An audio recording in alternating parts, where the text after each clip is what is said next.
안녕하십니까. 이어서 원주권 뉴스입니다. 원주를 비롯한 영서 지역에 사흘째 폭염주의보가 내려진 가운데 비까지 내리면서 후텁지근한 날씨가 이어지겠습니다. 예상되는 비의 양은 5에서 40mm로 소나기가 내리는 곳도 있겠습니다. 낮 최고 기온은 원주가 30도, 횡월과 영월 31도, 평창이 29도로 어제보다 1에서 3도가량이 낮겠습니다. 불쾌지수도 원주, 횡성, 영월, 평창 모두 80 이상으로 매우 높은 수준을 보이겠습니다. 한일 갈등이 날로 격화되면서 지역에서도 반일 기류가 확산되고 있습니다.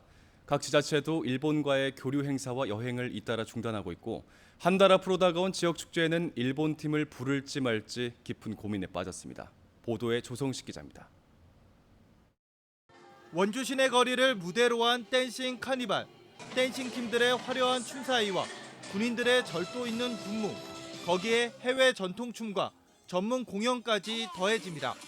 지역 축제를 넘어 세계적 축제로 도약을 준비하는 상황. 하지만 최근 한일 관계가 악화되면서 원주 댄싱 카니발도 일본 팀 참가를 두고 고민에 빠졌습니다. 이번에 4개 팀 100여 명이 방문할 예정인데 문화 교류 형식의 일본 팀 초청이 다소 부담스러운 분위기입니다.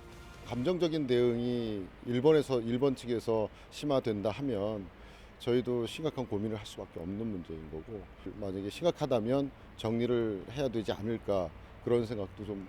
각 지자체도 일본과 관련된 행사를 잇따라 보이콧하고 있습니다. 횡성군은 일본의 자매도시와의 어린이 교류를 잠정 중단했고 평창군 의회도 축제 벤치마킹을 위한 일본 방문을 취소했습니다. 자국 내에서의 그런 반일 감정을 볼 때 아무리 좋은 연수라고 해도 가서는 안 되겠다.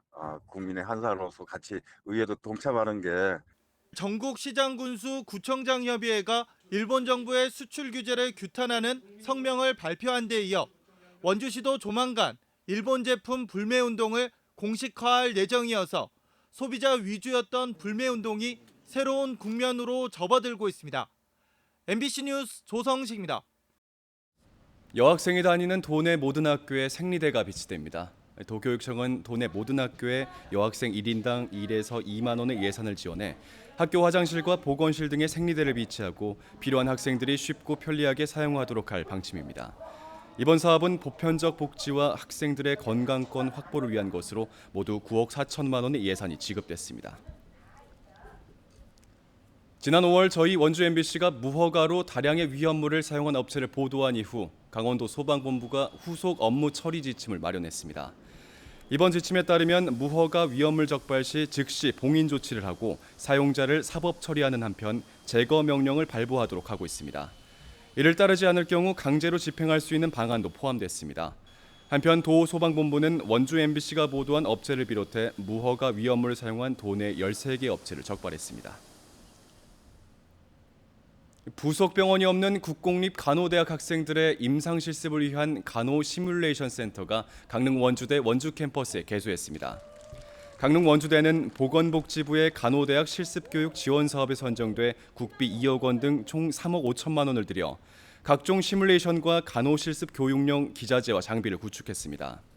대학 측은 시뮬레이션 교육 프로그램을 개발 운영해 간호학과 학생들의 병원 현장 적응력을 높일 계획입니다. 원주시가 2045년 장기발전 종합계획 수립에 참여할 시민참여단을 위촉했습니다. 지난 1일부터 15일까지 공개 모집을 통해 선발된 37명의 2040 시민참여단은 앞으로 지역의 문제점과 자원을 발굴하고 온 오프라인을 통해 정책 제안 활동에 참여하는 역할을 맡게 됩니다. 이와 더불어 원주시는 8월과 9월 중에 홈페이지 온라인 게시판을 개설해 원주시민 누구나 지역 발전에 관한 의견을 제시할 수 있도록 할 계획입니다. 뉴스를 마칩니다. 고맙습니다.